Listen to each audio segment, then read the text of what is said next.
Hello everyone, আসসালামু আলাইকুম। আমি জুবায়ের তালুকদার। তো আজকে আমি আছি চিত্রগল্পের অফিসে। আজকে আমি আপনাদেরকে চিত্রগল্পের একটা অফিস ট্যুর দিব, আর অভিজিৎ দা দোলন ভাইয়ের কাছ থেকে চিত্রগল্পের কিছু স্টোরি শুনবো। শুরু করা যাক। আপনি যখন গেট দিয়ে চিত্রগল্পের অফিসে ঢুকবেন, প্রথমে আপনার চোখে পড়বে এই ওয়ালটা। আমার মতে চিত্রগল্পের অফিসে সবচেয়ে ইন্টারেস্টিং হচ্ছে এই ওয়ালটা। এটা ডিজাইন করেছেন আমাদের বুয়েটেরই সিনিয়র তীর্থ ভাই। এই ওয়ালটা মূলত বাংলাদেশের বিয়ের গল্প নিয়ে করা। বিয়ের বিভিন্ন কালচার এখানে তুলে ধরা হয়েছে, যেমন আয়না দেখা, মালা বদল, আলপনা, সানাই, হলুদ বাটা, আলতা দেওয়া, কাগজের ডেকোরেশন, কলা গাছ, পালকি ইত্যাদি। আর এটা হচ্ছে তীর্থ ভাই নিজে আর ওনার মেয়ে। যদিও ওনার মেয়ে এখনো অনেক ছোট, কিন্তু উনি কল্পনা করেছেন ওনার মেয়ের বিয়ের সময় এভাবেই হয়তো বিদায় দিবেন। এটা হচ্ছে তীর্থ ভাই এটা হচ্ছে জুবায়ের, আপনার বুয়েটের জুনিয়র দেখাচ্ছি। হ্যাঁ, ও হচ্ছে আজকে চিত্রগল্পে আসছে এবং আমরা হচ্ছে আজকে আপনার এটা দেখাই দিছি। ভাবলাম যে আপনার একটা ফোন দিয়ে দিই। এই ওয়ালটার সামনেই আছে সুন্দর একটা সিটিং অ্যারেঞ্জমেন্ট। গ্রুপ মিলে আড্ডা দেওয়ার জন্য কিন্তু পারফেক্ট একটা প্লেস। আপনি যদি চিত্রগল্পের অফিসে আসেন, চাইলে এখানে বসে আড্ডা দিতে পারবেন আমাদের সাথে। এই পুরো অফিসে ওয়েডিং কোনো ছবি নেই, এটা ছাড়া এটাই একমাত্র। অনেকে এসে কোশ্চেন করে আপনারা ওয়েডিং ফার্ম হয়, আপনাদের কোনো বিয়ে সেই ছবি নাই কেন? আমরা যেটা হচ্ছে এই অফিসটা কিন্তু মূলত অনেকে যে টিপিক্যাল ক্লায়েন্ট আসে, ছবি দেখায়, অ্যালবাম দেখায়, সেই দেখে। আমরা আমাদের বিজনেস স্টাইল এটা না। ক্লায়েন্ট আমাদের ছবি আমাদের ফেসবুক পেজ আছে, ইনস্টাগ্রাম, ওখান থেকে দেখবে। মূলত কমিউনিকেশন আমরা অনলাইনে করে ফেলি।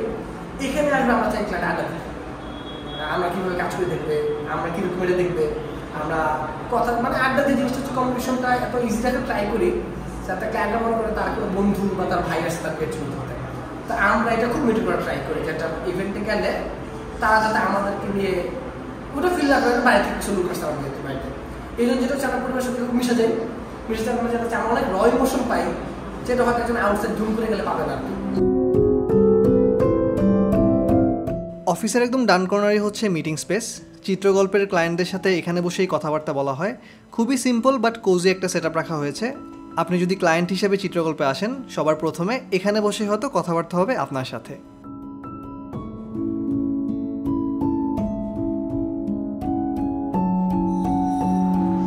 আসো আসো। তো এই হচ্ছে আমাদের মেইন এডিটিং রুম, মানে এখানে এডিটররা বসে আর কি। সে এখন তো খুব অদ্ভুত একটা প্রজেক্ট করতেছে, আমার খুব ড্রিম প্রজেক্ট আছে, মুম্বাইয়ের শুট। তো আমার সাথে ছবি তোলার কথা ছিল, আমি ফাঁকটা কিছু ভিডিও করে নিয়ে আসছি। তো ওকে একটা অ্যাসাইনমেন্ট দিচ্ছি, ওর মতো একটা বানাচ্ছে স্টেশন। এই হচ্ছে ছবির জন্য, আর এটা ভিডিও, এই ভিডিও আমরা ছবির জন্য তো অ্যাপল ইউজ করি, আর বাকি সবগুলো উইন্ডোজ। আর একটা হচ্ছে আমাদের ম্যাক্সিমাম হার্ড ড্রাইভ হচ্ছে জি ড্রাইভের। তো ব্যাকআপ নিয়ে নো কম্প্রোমাইজ। ছবিটা কেন ম্যাকে করা হয়? ছবি যেটা হচ্ছে আমরা নর্মালি যখন মানুষ যারা এডিটর যারা কাজ করবে তাদেরকে আমি তাদের প্রেফারেন্স জানতে চাই যে তুমি কি টাইপ পিসে চাও বা কি টাইপ কনফিগারেশন চাও। সজলের ইচ্ছা ছিল সে আইম্যাক এডিট করবে আর কি। তো আমি চাই ওয়ার্ক প্লেস স্যাটিসফ্যাকশন একটা ফ্যাক্ট, মানে তারা যদি তাদের এখানেই জ্ঞান দিত তারা কাজ করবে, আর তারা যদি এই কাজটা নিজের এনজয় না করে জ্ঞান নিয়ে, তার মনে হচ্ছে একটা সুন্দর জিনিস থাকে, সমস্যা নেই। এর জন্য ম্যাক, এবং আমাদের অন্য অন্য কাজগুলো আমরা সব ব্যাকেই করি। আমি পার্সোনালি ম্যাক এডিট করি। তো ভিডিও আমরা একটা ম্যাকে ট্রাই করছিলাম, বাট পরে বলতে এসে বলছে ভাই আমি উইন্ডোজে ব্যাক করবো। তো যে যেটা প্রেফার করে আর কি।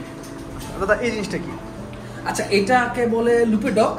এটা মূলত লাইটরুম ওয়ার্কফ্লোর জন্য যারা খুব ম্যাসিভ ডাটা নিয়ে কাজ করে, এটা দিয়ে খুব দ্রুত খুব সুন্দরভাবে খুব ফাইন টিউন এডিট করা যায় আর কি। তো আমাদের ওয়ার্কফ্লোরটা আসলে খুব ম্যাসিভ। তো আমাদের ছবি অ্যাভারেজ এখানে একটা ক্যামেরা দিয়ে মনে হয় 780টা ছবির কাজ চলতেছে এখন আর কি। এটা একটা ক্যামেরা, অ্যাভারেজে 2টা বা 3টা ক্যামেরা থাকে। আমার নিজেরই একটা হিন্দু এডিটিং অ্যাভারেজ 7000+ ছবি হয়। এরপরে শর্টিং করার পরে হয়তো 1200-1000 ছবি, জাস্ট আমার একা। তো এই জন্য আমাদের ওয়ার্কফ্লোটা একটু অনেক লং আর কি।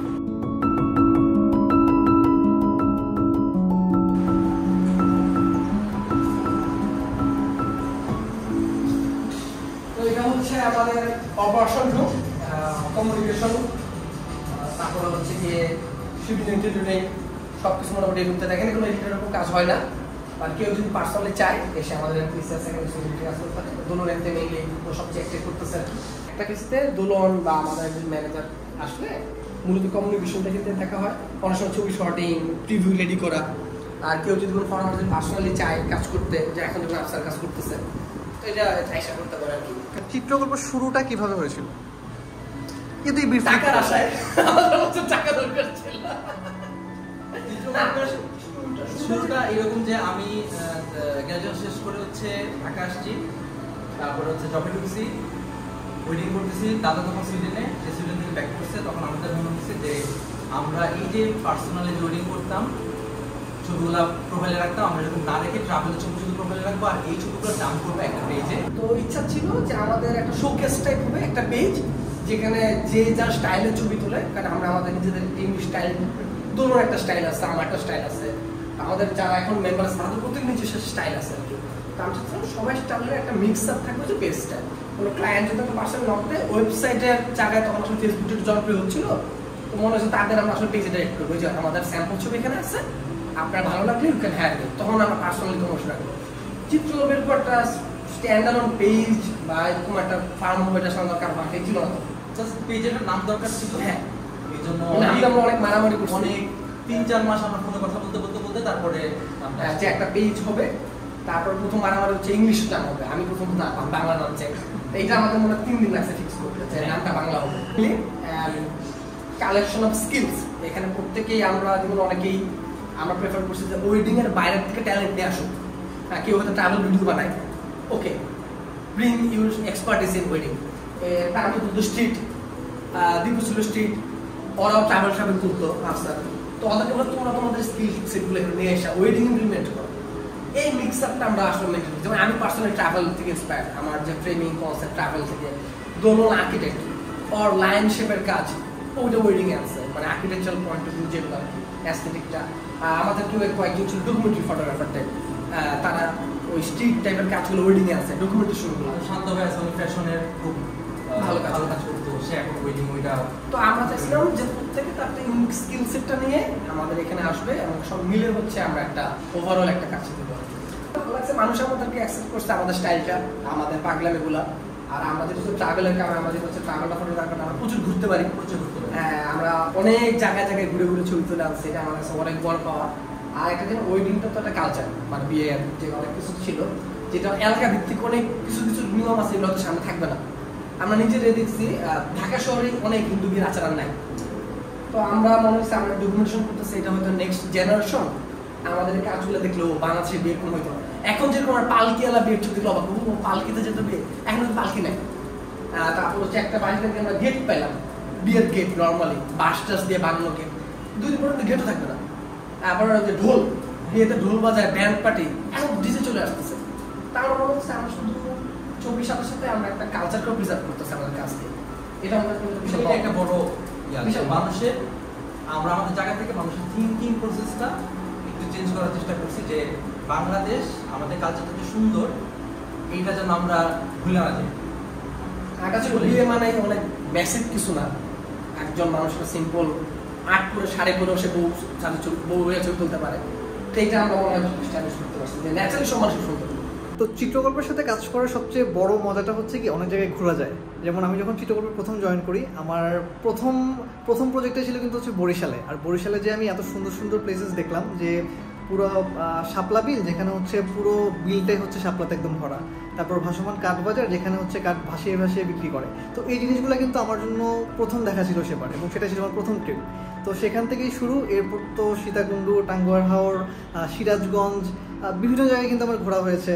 যেমন টাঙ্গুয়ার হাওড়ে আমি যখন গিয়েছিলাম প্রথমবার, সেটা ছিল হচ্ছে একদম পানিতে ভরপুর ছিল, যেটা আসলে খুবই স্বাভাবিক। বাট আমি যখন চিত্রকল্পের সাথে টাঙ্গুয়ার হাওড়ে যাই, সেটা ছিল ফেব্রুয়ারি মাসে, তো তখন কিন্তু হাওড় শুকিয়ে পুরো একটা মাঠ হয়ে গিয়েছে।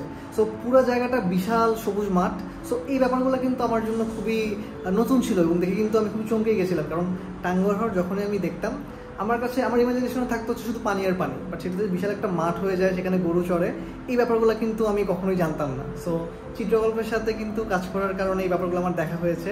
তারপর সিরাজগঞ্জে গেলাম, চারদিকে শুধু হলুদ আর হলুদ, একদম হলুদ সরিষা ফুলে সব কিছু ভরা। আবার একই জায়গাতে যখন আমি বর্ষাকালে আসলাম, তখন দেখলাম একদম পানিতে টইটম্বুর। সো একই জায়গা, দুটো সিজনে দুই রকম সৌন্দর্য। এই ব্যাপারগুলো কিন্তু আমি চিত্রকল্পের সাথে কাজ করে তাদের সাথে ট্যুর করার কারণেই কিন্তু দেখতে পেয়েছিলাম, এবং এই জিনিসটা আমার কাছে মনে হয় চিত্রকল্পের বেস্ট ফিচার। আর অভিজিৎদা তো হচ্ছে ট্রাভেল ক্ষেত্রে একদম বস, উনি কিন্তু জানেন যে এক্স্যাক্টলি কোন সময়ে কোন জায়গাটাতে গেলে সবচেয়ে সুন্দর অবস্থাটা দেখতে পাওয়া যাবে। সো এটা আমার মতে চিত্রকল্পের বেস্ট ফিচার।